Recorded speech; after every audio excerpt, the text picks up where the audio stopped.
and welcome to the 6th meeting of the National Space Council. You know, it was 3 years ago that a candidate for president came alongside his new running mate, and he said to me, you know, this thing called the National Space Council has lain dormant for more than 25 years, and I was wondering if you'd like to follow the tradition of past vice presidents and chair a renewed National Space Council. And I looked at him and I said, would I? So join me in thanking a leader who is committed to securing American leadership on Earth and in the vast expanse of space. Join me in thanking the 45th President of the United States of America, President Donald Trump. His leadership has made a difference, and you'll hear about that today. You know, it was nearly 2 years ago, right here at the National Air and Space Museum, that we held the first meeting of the National Space Council. So we could think of no better place to hold our 6th meeting, where we're going to reflect on the progress that we've made and how our administration and the United States is on track in our efforts to expand and renew American leadership in space.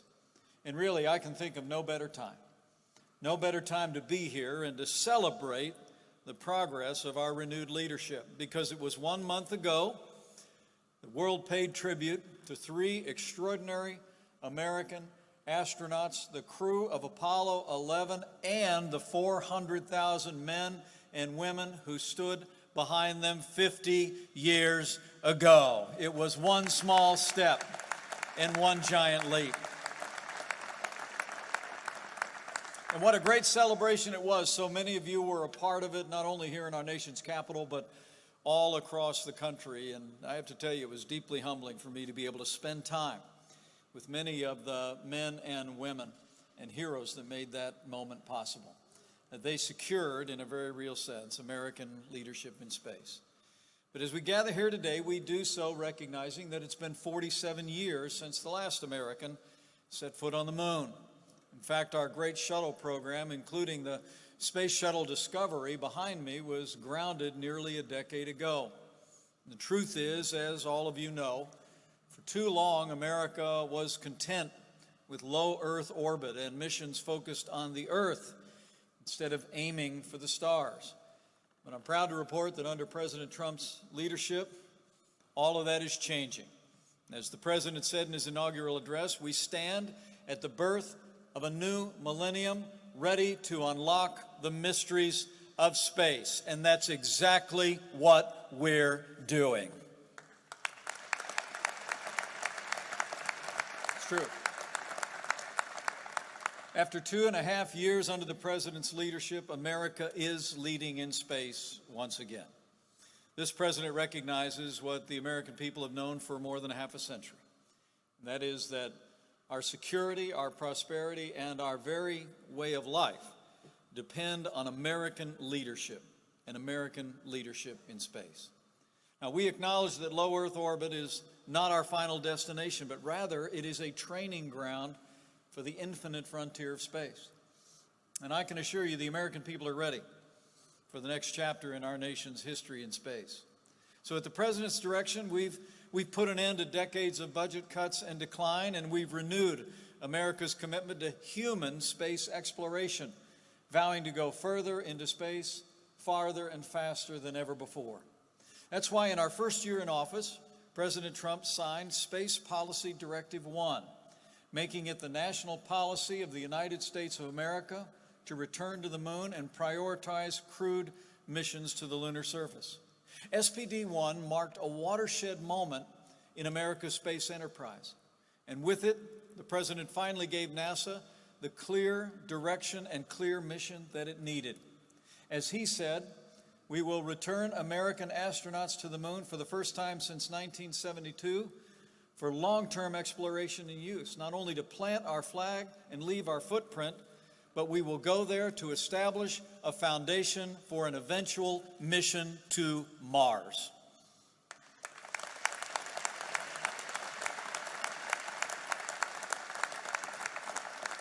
Earlier this year, President Trump made it the policy of this administration to return to the moon by 2024.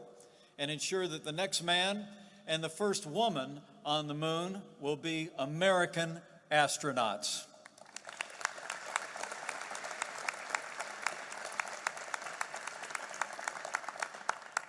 The Artemis mission has already begun. We're well on our way to making NASA's Moon to Mars mission a reality. You'll hear more about that today. To give NASA the resources they need to accomplish this mission, the President signed into law the agency's largest budget ever. And as we speak, we're working with Congress to add an additional $1.6 billion to support our renewed commitment to human space exploration. The Space Launch System, known as SLS, the world's most powerful rocket, will launch American astronauts toward the moon, will be fully assembled by the end of this year. Last month, we marked the capsule complete on the Orion capsule. It's the spacecraft that we all know will sit on top of the SLS, and it will carry the first crewed ship designed to deep space exploration in a half a century.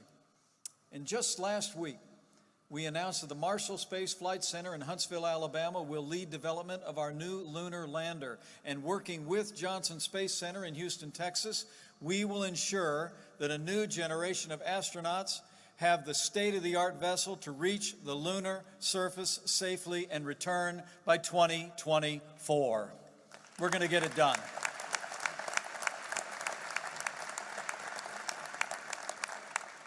In fact, Administrator Bridenstine told me that with strong congressional support that we've got, we can actually start bending metal on the lander in the next year, whatever that means.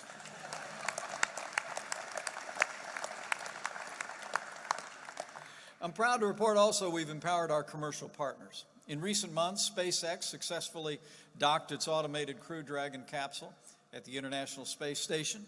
Blue Origin tested engines for its own lunar lander, and Boeing is working hard to launch its first crewed vehicle by the end of this year.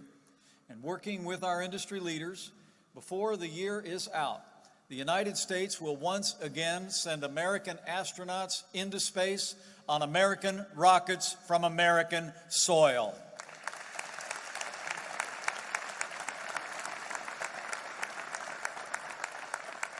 So we're making great progress, but we have new ambitions. In this still new century, America is not only going to return to the moon, but we're going to return there with new objectives. Because unlike a half century ago, this time, our objective will be to establish a permanent presence on the lunar surface, and from there we will develop the capabilities to journey to the red planet of Mars. In order for us to take the next big leap toward the Martian surface, you all here know that we have to demonstrate that we can live on the moon for months and even years. We have to learn how to make use of all available resources to sustain human life and all our activities in space, including by mining the vast quantities of life-sustaining water that's frozen in ice on our lunar poles. And once we return to the moon, we're going to develop the technologies to live and thrive in a multi-month expedition at its south pole.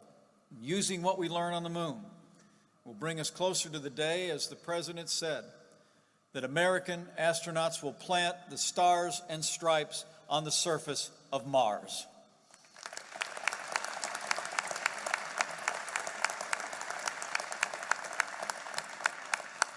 In fact, within the last year, American technology touched down once again on Martian soil, as all of the world witnessed the InSight mission touch down and marked our 8th successful landing on Mars.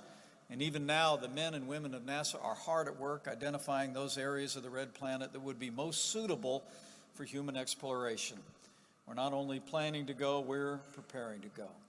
And much like the Apollo missions, when our space program relied on tools and methods that didn't exist when the mission was established, achieving our ambitious goals will depend on innovative technologies, including those that our panelists are going to talk about today. But unlike during Apollo,